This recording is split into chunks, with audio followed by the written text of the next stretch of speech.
ప్రియ భగవద్బంధువులారా, మనందరి పూర్వజన్మ పుణ్యవశాన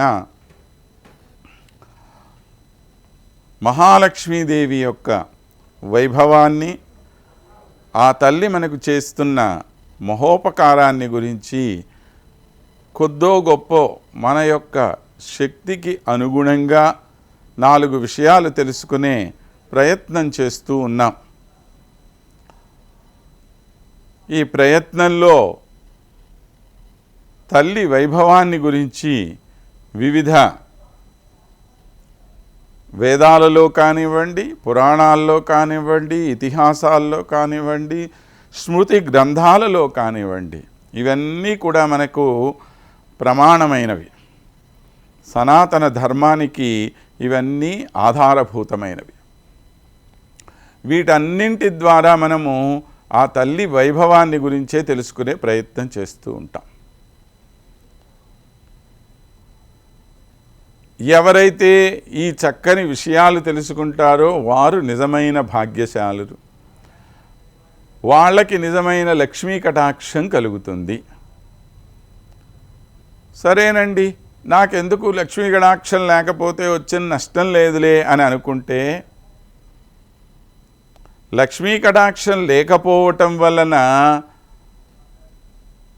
నీ జీవితంలో కేవలము డబ్బు లేకపోవటమే కాదు, సరైన ఆరోగ్యం లేకపోయినా లక్ష్మీదేవి లేకపోవటమే, మానసికమైన ప్రశాంతత లేకపోయినా లక్ష్మీదేవి లేకపోవటమే, కుటుంబంలో కలహాలు ఉన్నా కూడా లక్ష్మీదేవి లేకపోవటమే. వీరందరూ పైకి ఎంతో గంభీరంగా కనపడుతూ ఉంటారు. మాకేం లోటు అంటారు, కానీ నిజమైనటువంటి లోటు వారి ప్రతి మాటలో కనపడుతుంది, వారి ప్రతి చేష్టలో కనపడుతూ ఉంటుంది. నిరంతరము ఆ తల్లి కరుణా దృష్టి మన మీద పడుతూ ఉండాలి. ఆ దయ ఎప్పుడైతే మన మీద ఉంటుందో అప్పుడు మనకి నిజమైన సుఖశాంతులు ఉంటాయి. అదే ఐశ్వర్యం అంటే. ఐశ్వర్యం అంటే ఊరికే డబ్బులు, 4 ఫ్లాట్లు ఉంచుకోవటం, 4 కార్లలో తిరగటము, 5 బెడ్రూములు ఉన్నటువంటి ఇళ్ళు, 10 బెడ్రూములు, 25 బెడ్రూములు ఉన్నటువంటి ఇళ్ళు కట్టుకోవటం ఐశ్వర్యం కాదు. బ్యాంకుల్లో కోట్లు డిపాజిట్ ఉంటే ఐశ్వర్యం రాదు. నీకు మానసికమైన ప్రశాంతత లేనప్పుడు ఇవి ఏవి కూడా నీకు ఐశ్వర్యాన్ని ఇవ్వలేవు. మరి అది అన్నీ ఇచ్చేటువంటి తల్లి ఎవరు అంటే ఈమె. అటువంటి లక్ష్మీదేవి మనకి ఏ విధంగా ప్రత్యక్షమవుతుంది? ఆ ప్రత్యక్షమవటం అంటే ఏంటి అర్థము?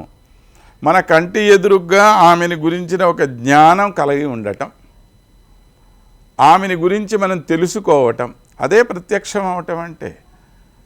ఏదో లక్ష్మీదేవి అనగానే చేతులు ఇలా పెట్టేసేసుకొని ఆ పైనుంచి బంగారు నాణ్యాలు, ఇక్కడి నుంచి బంగారు నాణ్యాలు ఇలా పడుతూ ఉంటే వచ్చి కూర్చొని మనకి దర్శనం ఇవ్వటం కాదు లక్ష్మీదేవి అంటే. లక్ష్మీదేవి యొక్క స్వరూపాన్ని ఎప్పుడు నువ్వు సంపూర్ణంగా అవగతం చేసుకుంటావో అప్పుడు నీకు ఆ అమ్మ ప్రత్యక్షమైనట్లే. అదే జ్ఞానం అంటే. ఈ జ్ఞానం దేనివల్ల జరుగుతుంది నీకు అంటే భక్తి వల్లనే జరుగుతుంది అని చెప్పి చెప్తారు. కాబట్టి ద్రష్టుం ప్రవేష్టుం అపి భక్తిత ఏవ శక్య అంటారు ఆళ్వాన్లనే మహానుభావులు. ఆ అమ్మను గురించి దర్శించుకోవాలన్నా, ఆమెను సంపూర్ణంగా అవగాహన చేసుకొని అనుభవించాలి అన్నా ఇది దేని ద్వారా సాధ్యమయ్యా అంటే భక్తి ద్వారా సాధ్యమే. ఈ భక్తిని ఆధారం చేసుకొని నువ్వు పొందే ఏ జ్ఞానమైతే ఉందో ఆ జ్ఞానమే నీకు ప్రత్యక్షమంటే, అది నీ కంటి ముందు కనపడుతుంది అనంటే ఎప్పుడు కనపడుతుంది అంటే భక్తి ద్వారా కనపడుతుంది.